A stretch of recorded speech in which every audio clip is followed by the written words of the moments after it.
Wait, did you say NASCAR? Is this the right channel? You know the one I am talking about, the Google Layoff channel.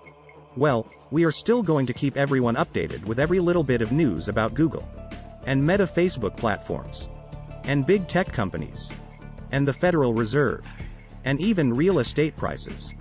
But there is no real news in those areas today. But, I guess there is always NASCAR. So, what does today's news mean for NASCAR? What does it mean for the economy? And, what does it mean for the future of the United States? But, before we get into all of that, please press the like button and leave us a comment below. We would love to hear from you. Please subscribe and hit the bell icon so that you are notified of upcoming videos when they are released. The most powerful teams in NASCAR shocked the sporting world today. They warned that NASCAR, the venerable stock car racing organization, has a broken economic model. They say that the current model is highly unfair to racing teams and is basically unsustainable. And that is a stunning announcement from a group that has been pretty quiet about financial matters. The NASCAR Cup Series is now headed for the Charlotte Motor Speedway. It is a road course elimination playoff race this weekend. 3 of the biggest name full-time drivers are sidelined with injuries. These injuries were suffered in NASCAR's high-profile new car. So far, there are no clear answers as to how to address the safety concerns. To make matters worse, the teams went public with their financial battle. Little did the racing world know, but there has been a year-long fight with NASCAR over money. The racing teams say that revenue distribution is unequal and unfair and needs to be changed. The economic model is really broken for the teams, said Curtis Polk, a former racing team business manager. Polk managed Michael Jordan's racing team and is now a minority stakeholder in the Charlotte Hornets of the NBA. We've gotten to the point where teams realize the sustainability in the sport is not very long-term, Polk said. This is not a fair system, Polk added. The NASCAR Race Team Alliance was formed in 2014. It is basically a union that gives teams a unified voice in negotiations with the ownership body. A 4-member subcommittee of the alliance formulated their complaints at a Charlotte hotel. 4-time NASCAR champion Jeff Gordon was on the subcommittee. Also on the subcommittee was RFK Racing President Steve Newmark, and Dave Alpern, who is president of the Joe Gibbs Racing Team. Hendrick and Gibbs are Cup Series champions, combining for 6 since 2015. Gordon shocked the group by saying that the Hendrick team has not been profitable for many years. The Hendrick team is considered to be the most powerful in the industry. And the Hendrick team is set to lose money again this season. That despite NASCAR's cost-cutting next-gen car. I have a lot of fears that sustainability is going to be a real challenge, Gordon said. As an NBA owner, Polk is familiar with the NBA franchise model. The group presented NASCAR with a 7-point plan on a new revenue-sharing model. The proposal sat there for months and we told NASCAR we'd like a counteroffer, Polk said. The proposal was not made public, so no outsiders know the 7 points. The RTA committee said today that they will consider all ideas. That includes a spending cap just as Formula One has. We are amenable to whatever gets us to a conceptual new structure, Newmark said. NASCAR responded to the RTA last week with a counteroffer of a minimal increase in revenue and emphasis on cost-cutting, Polk said. The team alliance was unanimous in that the only place left to cut costs is layoffs, said Polk. We've already had substantial cuts, Polk continued. We are doing more with less than we ever have in 30 years, Alpern said. NASCAR remained mum to the press and did not immediately respond to a request for comment. This financial battle comes with just 5 races remaining to crown the next 2022 NASCAR champion. Financial issues between NASCAR and its racing teams has simmered for years.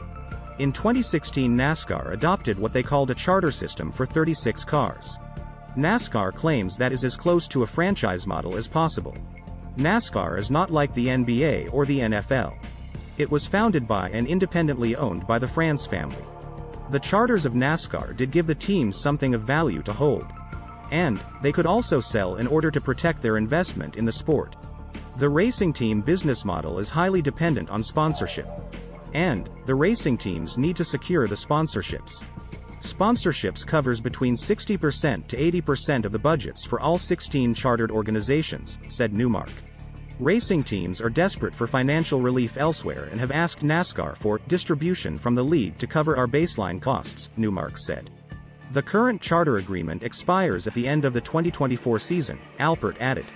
And that is the same time that NASCAR's current television deals expire, Alpert also noted. Revenue from television is split between NASCAR, the teams and the tracks. In terms of actual revenue produced by the sport, 93% goes to NASCAR and the teams receive just 7%, Polk pointed out. In the Formula One model, all revenue is split 50-50 between the teams and series ownership, Polk also added. One Racing T, Mars Inc., basically shut down last year. Mars first entered NASCAR in 1990. Up until it decided to shut down, Mars had Kyle Busch under contract. Busch is the only winner of multiple championships at the Cup level. Busch later signed with the Richard Childress Racing Team. Busch left Mars after 15 seasons as Toyota's winningest NASCAR driver. "We have become full-time fundraisers," Alpern said. "Instead of working on our business, we're raising money just to exist," Alpern added. The teams will honor the charter agreements through 2024, Polk promised. But the racing teams are demanding more in negotiating what will become a new charter agreement. "NASCAR is a money-printing machine," Polk said. "But the teams and the drivers are the ones putting on the show," Polk added. Basically, NASCAR is being targeted from nearly every angle. Drivers are incensed over various penalties that were handed down. The new next-gen car is being identified as the source of unprecedented injuries. Superstar drivers Alex Bowman and Kurt Busch were sidelined with concussions as a result of crashes in the new car. Rising star driver Cody Shane Ware is skipping Sunday's race because of a broken foot sustained in the new car. NASCAR, for its part, is trying to make adjustments to the car. And, if you have been watching this channel, you probably already know that NASCAR is not the only organization threatening layoffs.